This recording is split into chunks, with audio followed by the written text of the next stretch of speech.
My name is Shiloh Aguilar. I live in Grand Island. I am a foster parent through Nebraska Children's Home Society. I have wanted to do foster care for years. I've known a lot of my friends that are foster parents and had seen things that kids should not supposed to cry.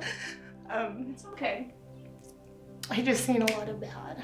I'm a single mother of 3 kiddos, my own. I have a 21-year-old, a 18-year-old, and now a 5-year-old. We were actually at a football game, and I was talking to someone, and she's like, "Gosh, I can't believe you haven't done this yet." I said, "Well, there's nobody sitting beside me, I can't." And she's like, "You don't have to be married." She says, "You don't have to have anything." She's like, "You can do that." The next day I went on the computer and just typed in foster care, and it brought up, I don't know how many of them. I called every single one of them. Nobody answered. Like, maybe this isn't meant to be. And Nebraska Children's Home was actually the only one that called me back. That's how I ended up with Children's Home. I can tell you it wouldn't change it. I'm so glad that none of the other ones called me back.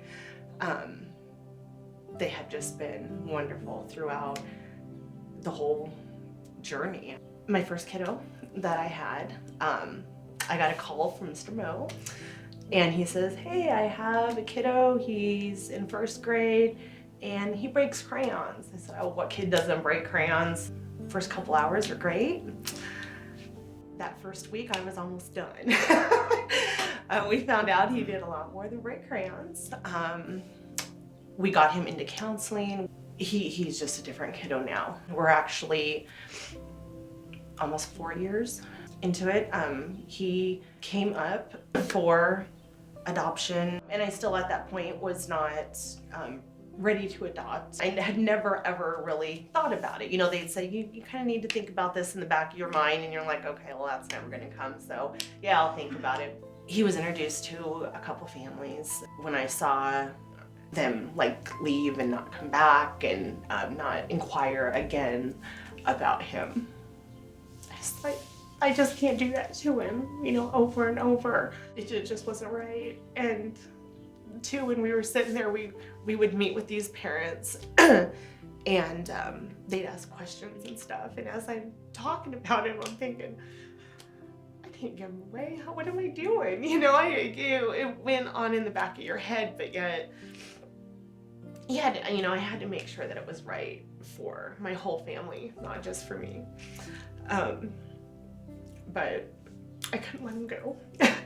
And so I am now in the process of adopting. It's not finalized yet, but we're getting there. I tell you, without Children's Home, I honestly don't know if we would be adopting right now.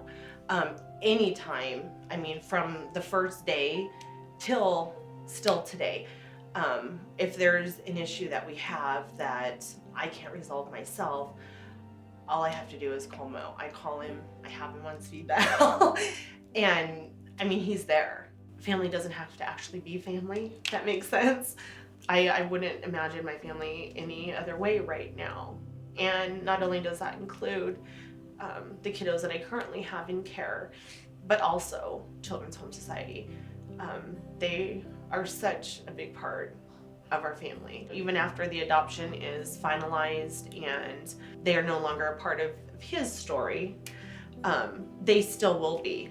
There's just that connection. They have that connection with all their kiddos that they place. I know that they will still keep checking on him. I know if I need help, they will still help me. I just have to say, for anyone that's out there, even just thinking about it this much, make that first phone call. Help these kiddos. There's so many out there that are in situations that they shouldn't be. Children's Home will be there. They're always there.